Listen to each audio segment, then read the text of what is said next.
Today on Arts 24, a filmmaking master. As Mike Leigh's 5-decade career takes centre stage at the Paris Cinémathèque for a retrospective, we explore how his films unveil the poetry of ordinary lives.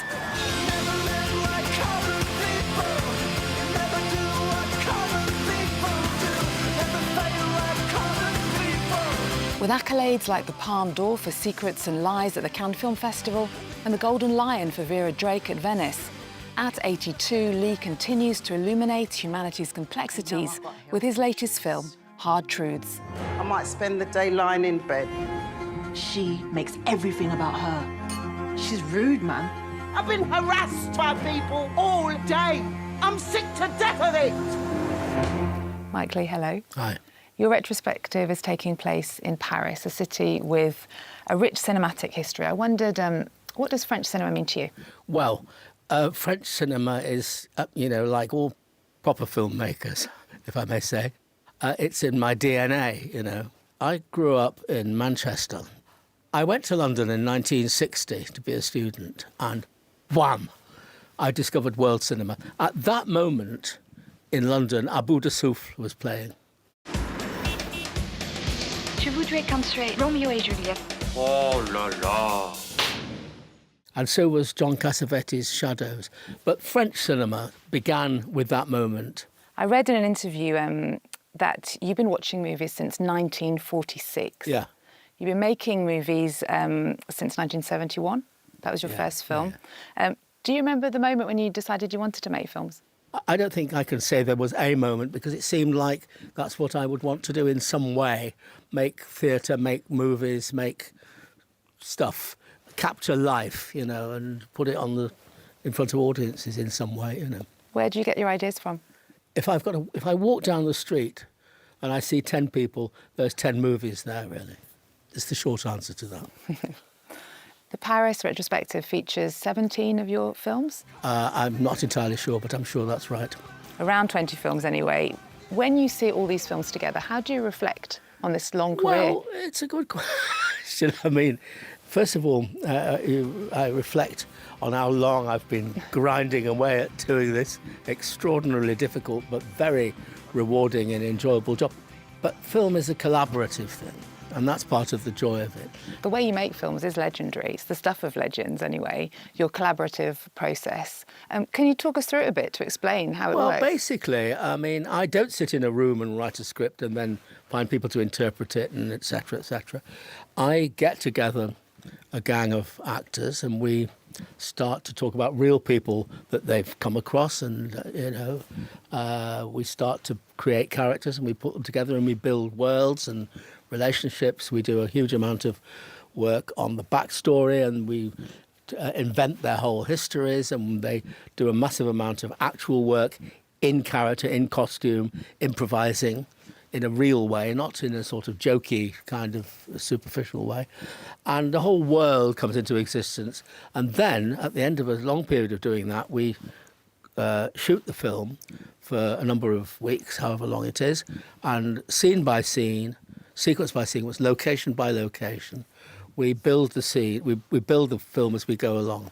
So for me, the journey of making a film is the journey of discovery as to what the film is.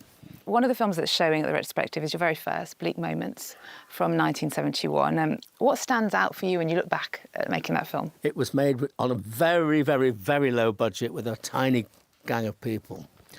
And it was made with complete freedom. What strikes me, to answer your question, is the freedom with which we made it, and therefore how idiosyncratic it was allowed to be, which is why I like to think that's why it's in its own peculiar way still going on, still the test of time, really. Say hello. Hello, Hilda.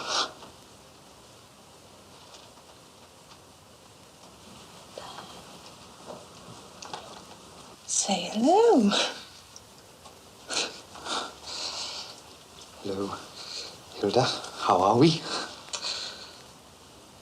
You're often described as a chronicler of working-class life.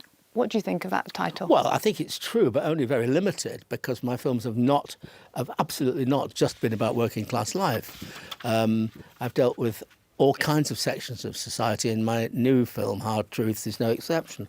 One of your most memorable films is, of course, Secrets and Lies, which won the Cannes Palme d'Or, and it went all the way to the Oscars. Why do you think Secrets and Lies struck a chord so much with people? Well, apart from anything else, the subject matter of the film is a young woman who's been adopted, seeking her birth mother and finding her. And the truth is that throughout the world, particularly in the Catholic countries, and in some places, it remains illegal to trace your birth mother. So people resonated with it because, on one level, all people who had any experience of either being adopted or giving their children, babies away, resonated with it. But also, it is about family and connections and identity and all those things. So I think perhaps that's why, I don't know. Why are you so angry? Why can't you enjoy life? I don't know. What are we going to do about it?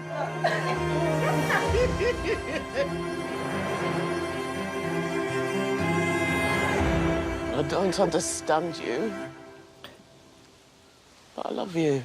Your most recent film, Hard Truths, focuses on a Black British family. Why did you want to focus on this family in particular, this stage in your career? I thought on black folk in particular. Well, apart from anything else, I thought it was about time I did that because I've done all sorts of other sections. As I said a few minutes ago, my films are not only about working class life. I thought it was time to do that. Also, it was time to return to working with Marianne Jean-Baptiste, who, of course, was in Secrets and Lies nearly 30 years ago. And so that seemed like a good, having made the decision to do that, and also Michelle Austin, who plays her sister, and she also was in Secrets and Lies, and we've worked together before, the three of us. It felt this was the opportunity to make a film which focused on black folk. I mean, I've had black characters in my films a lot, dotted around over the years. Having decided to do that, what I felt was important was to make a film about black characters that did not deal in the cliches and tropes of nearly all films about black folk, which say it's not primarily about racism or drugs or police problems or any of all that. It's about stuff that we can all relate to across the board, whoever we are, whatever our background. You've worked with some of the great British actors, including like Gary Oldman, Timothy Spalding, Leslie Manville. I think she's the person you've worked with the most. She is. They all rave about working with you. How do you decide on who to work with? So how do I decide? I mean, there are so many brilliant, and I only work with character actors, people that don't play themselves, that aren't in the business of putting their own egos on the screen, but really are good at doing real people out there in the street. And there are loads of them, many of them I've worked with. I don't only work with people I've worked with before, obviously. There are always lots of new people, and I am rigorous in looking for them. But the problem is I'm always spoilt for choice. Your films often feature strong, nuanced and authentic female characters like Imelda Staunton in Vera Drake, Sally Hawkins in Happy Go Lucky. How do you know women so well? There are not enough films that really genuinely put women at the centre of the drama and explore what women experience and go through. As to how I know women so well, I don't know the answer to that. I mean, I am an 82-year-old, heterosexual, divorced, grandfather, father, and I live in the real world. I don't live in an ivory tower of any kind. Looking back at your career, is there any films in particular that you think have been underappreciated? Oh, yeah, definitely. My film All or Nothing was not appreciated. I mean, my last film, Peterloo, which was about the Peterloo massacre in 1819, didn't do very well at all. And it's partly, people say, because there were a lot of political speeches and polemics of various kinds. But that's in the nature of what the film was about. And in the end, you had to have all those things so that you then understood this terrible massacre of large numbers of people by the authorities at this famous and enormous political meeting where people wanted the vote in 1819 in Manchester. We are on the brink of liberty. We demand that our suffering cease. Now is the time for action. Now! So that was disappointing, but, you know, you win some and you lose some. As a filmmaker who's always challenged cinematic conventions, I wondered, what advice would you give to young, emerging filmmakers who are in this new commercial world? My advice, all I can ever say, is never compromise. Never do anything that isn't really what you want to do. So it's difficult, but that would be my advice. Mike Leigh, you surely will not answer this question, but I'm going to try and ask it anyway. What's next for you?